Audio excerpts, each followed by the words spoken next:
take a minute to talk about, we noticed that on the videos and us talking about this trip, that there's a lot of fear around this trip from other people. That, you know, people's, we hear it in the comments about being afraid of grizzly bears. Yes, or grizzly bears, drowning, being injured and being so far away. Being so far away and having our boats rip and just being stuck out there. And what, any other? Just those are the three primary ones that people are like, have you thought about this, you know? And So- we would like to say yes. So we have, so everybody has different levels of fears and how they handle them. We also have fear, but we try to, there's strategies we use to deal with fear. So, you know, we know that grizzly bears are dangerous. We hike for 2 months in the Continental Divide in grizzly country. We know about grizzly bears. We know about what the known protocols are to keep yourself as safe as you can from grizzly bears. So what we do is we recognize a fear or a danger. We then educate ourselves on it. And we educate on how you protect yourself from it. And then we apply it. And that's what we do. So we don't it's really risk management, right? You say, okay, here's the risk. What are the things I can do to manage this risk? Mm-hmm. And then you say, what happens if? Okay? So you have those scenarios. We're together as a group. One of the big things is be in a group, make noise, talk to each other with grizzly bears, for instance. The other thing is carry bear spray. Statistically, bear spray is more effective than carrying a gun.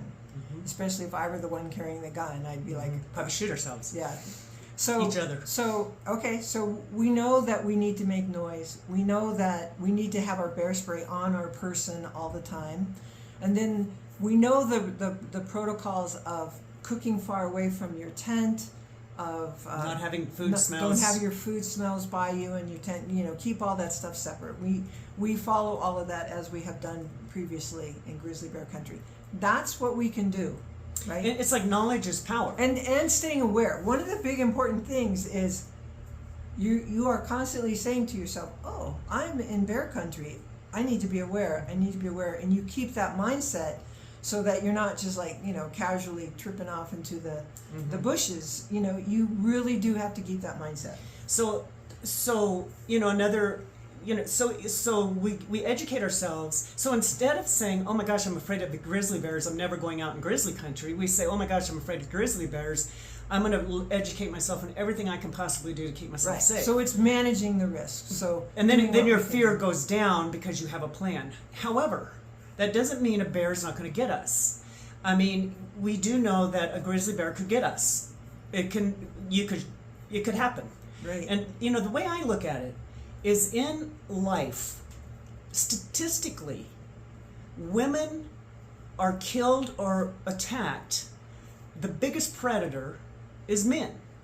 That's a statistic. That's not bashing men. I'm just saying statistically. They lose their life from a man. I mean, usually, sometimes, most of the time, somebody they know. The reality is we grow up like that. So it's like a norm. And we learn how to manage it. You don't walk in an alley in the dark by yourself. You bring bear spray. You hold your key a certain way. Don't drink too much at a party. Right. You go with the buddy system. We have learned how to manage that risk of that predator growing up, and it's a norm. Living in a grizzly bear country, It's piece kind of of the same. it's the same, but it's not a norm. So it's scarier for us because we haven't had to do it. But it's the same thing. We say, what do we do? What do we do to manage that risk? And then we are willing to step out there. Just like we're willing, I could say, gosh, men prey upon women out here in this country? I'm going to stay in my house. Right. We don't want to do that. We want to live our lives the way we want to live it. So then you have a strategy and you know how to be aware and pick up on red flags. So our place with the bears is the same thing. We're just not used to it.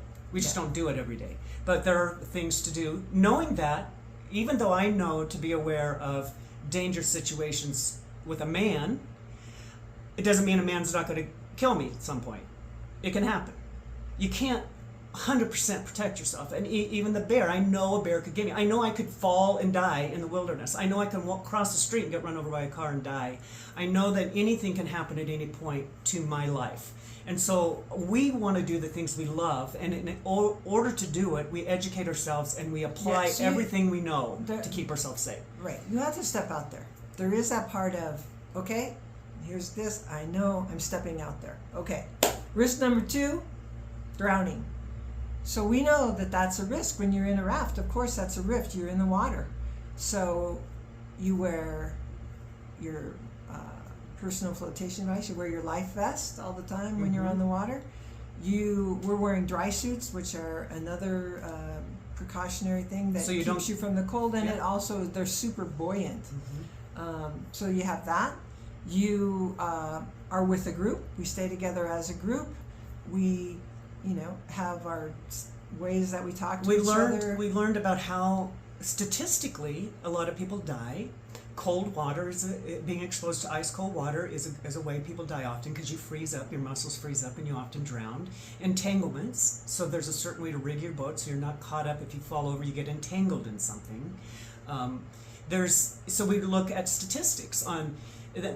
Can we drown? Absolutely. But we have done everything in our power to keep ourselves safe. And if something weird happens, and this is the other piece, if something weird happens and we die, don't feel bad for us. We know, and we're choosing to go out there and take that risk. Just like we choose to walk across the street here, or choose to go out and do, we are going to live our lives. And if something weird happens and we die or we get injured, we are aware of that. It could happen. Don't feel bad for us. Okay. We're living our life. You can feel bad as you want. It's okay. But okay, so that's that. So another risk management thing, right? You recognize the risk and you say, okay, here's our list of things that we're doing to manage this. And then what's the third? Well, the other piece is we have emergency devices on us to call for help if something happens to us. So if somebody and we bought rescue insurance. Yes. So if we have to get extracted from the wilderness, we'll get extracted from the wilderness. That's not what we want to do, though. We don't want to have to be rescued, but we recognize that could happen. Somebody could get really sick. Right. Somebody could get really injured. Just like our equipment could fail to the point where we can't make it. Now, that's part of, we looked at what are common failures of our boat and different things like that, and we are prepared with our repair kit. So we're carrying a repair kit. We're, we watched all the videos on how you do the repairs. You kind of do that. Some of the same things apply. Is you would help each other by being aware of the river and doing all of that as much as you can. Yeah. So it's not like we don't know there's risk out there, and we recognize that some people think this is way too scary and they would never go out there for those reasons, because you are in the middle of nowhere and you are basically by yourself. But we recognize that, and then we go ahead. And the piece is we want to live our lives full and do everything we want to do. If we were making a plan and just never felt comfortable with it, we would change our plan. Similar to the bike trip. When we were doing the bike trip across the country and we got to Montana and felt like, one, our life was really at risk and we weren't enjoying it, we changed plans. So there will be times where we say, no matter what we do to prepare, we don't feel safe in this, we won't do it. If we can make a plan and we feel comfortable with it, because of what we've put in place, then we will step out there and do it. So that's kind of how we manage our fears. And we try to be responsible people in the wilderness. We're not going to go out there and do crazy stuff and dumb stuff. We know what we're doing, right? And we know what we're stepping into. Most rescues happen on, at least in Colorado, they happen on 14ers, 14,000 plus foot peaks where people are out there and they're unprepared and they need to be rescued from that. Or rescues happen on not long trips, but short trips, because people go out unprepared and it rains or snows or whatever. So one nice thing about when you're backpacking or when you're doing a trip like this is you have your stuff with you. You're forced to be prepared. We're not going to be out there and be like, dang, I didn't bring my jacket or any food or a water filter. We have all that. So You know, in a way, you're more prepared on these longer trips. Now, the risk is the big risk out there is that I will be so eaten by mosquitoes that I'll be unrecognizable. That might happen, and that we will get so sick of freeze-dried food that we'll waste away. But that's a I don't mental. think that'll Then happen. there's mental strategies you do for some of Yeah, that stuff. some of It's that not like stuff- life-threatening. It's just a challenge for you, and then we have mental Yeah. strategies to get through that. I mean, I just look at fuel as food and not as enjoyment, Yeah. and you just kind of get it down, and you just But anyway, we appreciate people being concerned and that kind of stuff. We just thought, there's different ways of handling fear. It's not that we don't have fear. It's not like we're fearless and we're heading out there. We have fears. We just try to manage it and make a plan around it because we don't want fear to control our lives. We don't want fear to make us so fearful that we don't do what we want to do. Right. And so, because then you feel powerless or you're not totally in your power in your life. And they're all things, when you're out and when you're hiking or even going for a walk sometimes and you have to do a stream crossing, you have to manage that risk. You have to look at that and say, is it passable? Is it, is there a safe way for me to cross this? And then, you look at all that information. It's the same kind of thing. You're constantly doing risk management. What's the risk? What would happen? I'm on the river. What would happen if I fell in? What's my recourse? If I fall in, what am I going to do? All of those things, you go through all that stuff. Mm-hmm. And we were washed on a river in Wyoming. And even that, we also knew kind of what to do there. So, you try to get to the eddy, you put your feet up, you don't want to drag your feet and get caught in an entrapment. So there's things that you just kind of apply, not that something bad could happen at any time. So we know that, we've accepted that. Just in life, we don't know when our time is up, but we're going to live it up in the meantime. Yes, we recognize that the risk. Yes, we are actively managing for those risks. That's probably what I would say. Yep. Okay. Okay. Talk to you later. Bye.